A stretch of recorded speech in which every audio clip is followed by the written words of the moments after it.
대강절이 시작이 됩니다. 그래서 대강절의 말씀을 마치고 있습니다. 대강절은 온다, 도착한다는 라틴어에서 유래가 되었습니다.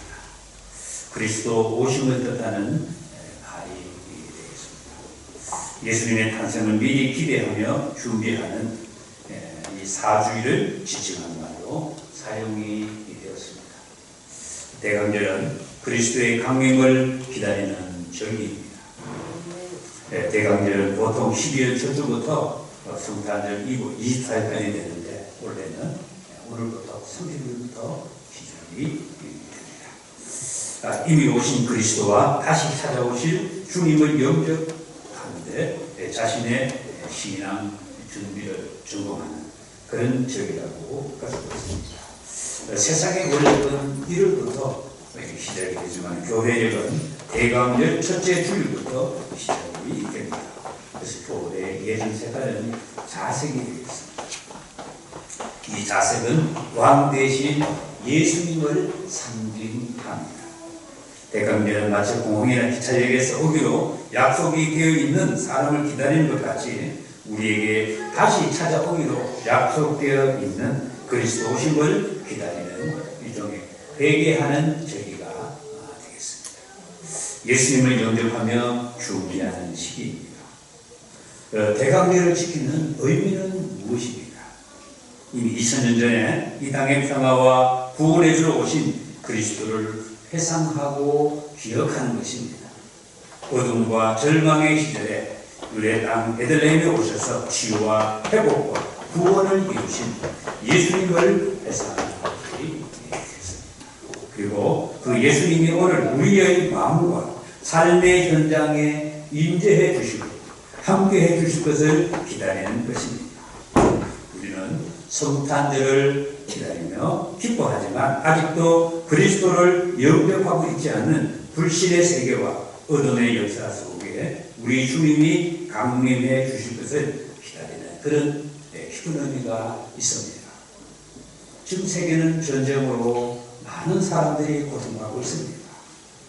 전쟁이 일어나니까 난민이 생겨나고 나라를 떠나야 되는 그런 난민들이 엄청나게 많습니다. 난민이 너무 많다 보니까 유럽 사회 같은 그런 나라는 이렇게 나라가 혼란스러울 정도로 그래도 환경재앙으로 또 미세먼지로 이런 주의와 굶주림으로 고통받는 지구촌에 많은 사람들이 있습니다. 특히 우리가 있는 이 동북아 전선은 중국과 북한이 이렇게 미국부터 지금 대한민국이 힘든 가운데 있습니다. 이런 때에 우리의 삶에 하나님의 위로와 우리 주님을 간절하게 우리는 기다려야 되는 것입니다. 대강절은 기다리는 절기입니다. 같이 읽습니다. 기다린다. 기다린다. 아기 예수님을 우리는 기다리는 그런 의미가 있고 하나님의 나라와 그리스도의 도래를 기다리며 종말론적인 삶을 결단하는 일종의 이렇게 절기인 것입니다.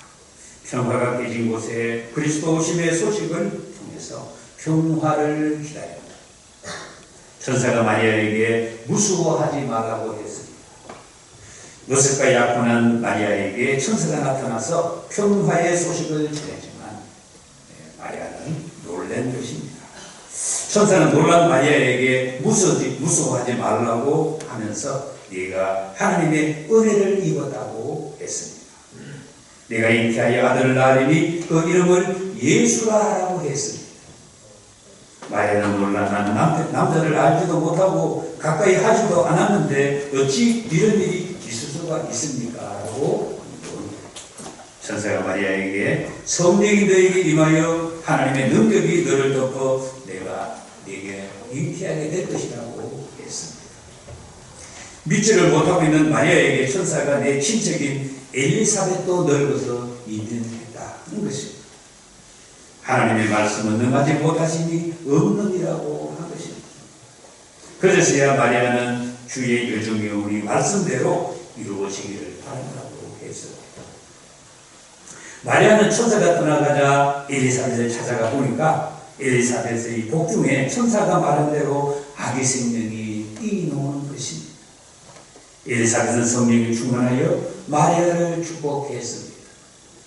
성경에 나오는 여자 중에 가장 아름다운 이름은 마리아입니다. 예수님을 잉태해서 가장 복을 받은 여인도 마리아이고, 부활하신 예수님을 첫 번째 체험한 여인의 이름도 마리아입니다. 내 태중에 있는 아이도 복이 있다고 했습니다. 아기 예수님은 탄생 전에 천사를 통하여서 나타난 두 여인의 생명 잉태 사실에 대해 우리에게 주는 은혜는 무엇이겠습니까? 38절에 보면 마리아가 천사가 말한 대로 내게 이루어지리라고 믿은 것입니다. 할렐루야. 마리아는 믿음을 이렇게 준비한 것입니다. 마리아는 천사로부터 수태될 것이라고 하는 말을 듣고 믿은 거예요. 의심하지 않았습니다. 마리아는 기뻐한 것입니다. 엘리사벳도 주께서 하신 말씀이 반드시 이루어지리라고 믿은 그 여자에게 복이 있다고 마리아의 믿음을 칭찬한 것입니다. 마리아는 영혼으로 주님을 찬양했습니다. 그리고 48절에 보면 마리아는 자신을 낮추었습니다. 그의 여종의 귀천함을 돌보셨다고 했습니다. 마리아는 마음을 하나님께 드리며 기뻐했습니다. 내 마음이 하나님 내 구주를 기뻐한다고 47절에 언급을 했습니다.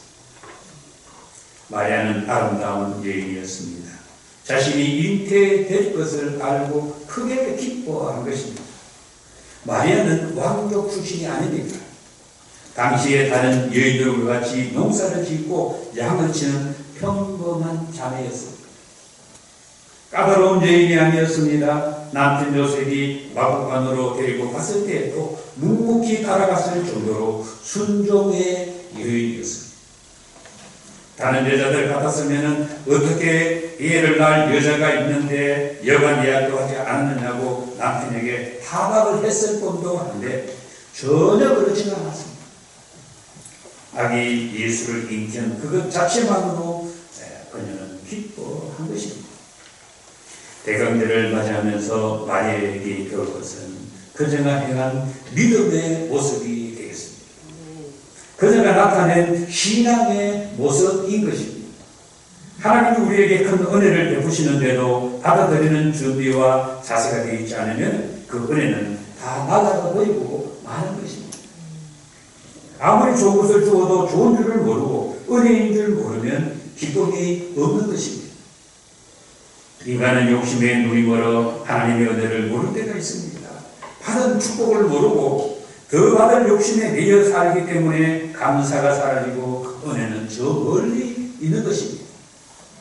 원망과 불평 속에서 살아가는 이유는 하나님의 은혜를 받지 못하고 누리지 못하기 때문인 것입니다. 마리아는 하나님을 찬양했습니다. 마리아의 찬가가 46절부터 나옵니다. 자신의 처지를 불평하지 않았습니다. 천사가 전한 하나님의 능력을 믿었습니다. 여종의 비신함을 하나님이 돌보셨다고 했습니다. 능하신 이가 큰 일을 내게 행하셨으니 그 이름이 거룩하다고 했습니다. 그의 팔로 힘을 보이사 마음의 생각이 교만한 자들을 헛되셨다고 했습니다. 줄이는 자에게 좋은 것으로 배불리셨다고 했습니다. 이스라엘을 도우사 긍휼히 여기시고 기억했다고 했습니다. 마지막 55절에 아브라함과 그의 자손에게 영원히 하시겠다고 찬양을 한 것입니다. 아기 예수님을 잉태하고 준비하는 마리아의 믿음과 찬가를 통해서 우리도 대강절의 의미를 깊이 생각해 보아야 되겠습니다. 하나님의 아들 예수님이 육신을 입으시고 이 땅에 오신 것을 우리는 전해야 되겠습니다. 할렐루야. 기다림은 좋은 의미입니다. 예수님이 인류를 구원하기 위해 이 땅에 오신 것은 축복입니다. 우리는 아기 예수 오심을 기뻐해야 되겠습니다. 강림하시는 주님을 맞이하기 위해 몸과 마음을 정결하게 하고 성결하게 해야 되겠습니다. 그리고 다시 오실 주님을 믿음으로 기다려야 되겠습니다. 대강절을 그냥 무의미하게 보내기보다는 영적으로 경건한 대강절을 우리가 맞이하고 보내야 되겠습니다. 참여하며 회개하는 마음 자세가 필요합니다. 무엇보다도 대강길에 사랑을 실천해야 되겠습니다. 같이 했습니다. 사랑을 실천하자. 사랑을 실천하자. 다른 주님의 사랑이 얼마나 큽니까? 이웃이 헐벗고 굶주리고 고통받는 이들을 생각할 수 있어야 되겠습니다. 배가 고픈 자에게 가장 필요한 것은 먹을 것입니다. 쌀입니다. 식량, 빵인 것입니다. 우리는 하나님을 믿은 자로 복받은 자라고 하는 사실. 우리는 믿음의 축복을 받은 자입니다. 장차 하나님 나라에 들어갈 고귀한 신분인 것입니다. 이 땅에 우리는 거룩하게 살아야 합니다. 의를 행하며 살고 보람되게 살아야 하는 것입니다. 대강길을 믿은 하나님께서 그리스도로 이 세상에 오신다는 의미입니다. 그리스도의 오심과 다시 오실 주님의 주를 위한 준비하는 절기인 것입니다.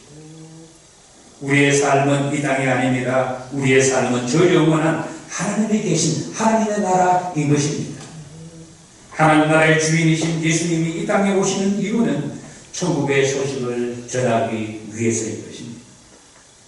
마리아가 얼마나 기뻐했습니까? 우리도 기뻐할 수 있어야 되겠습니다.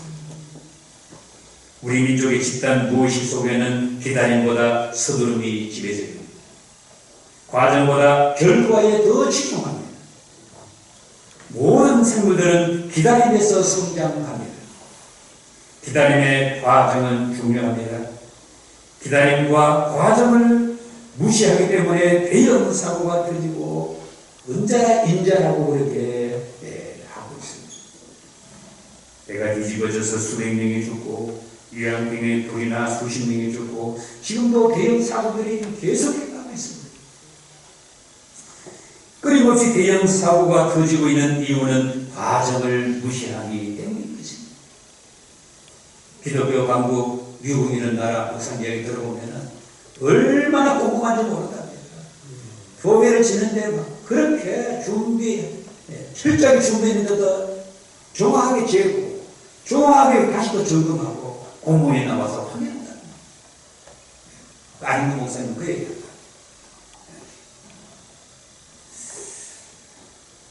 결과는 과정의 사물입니다.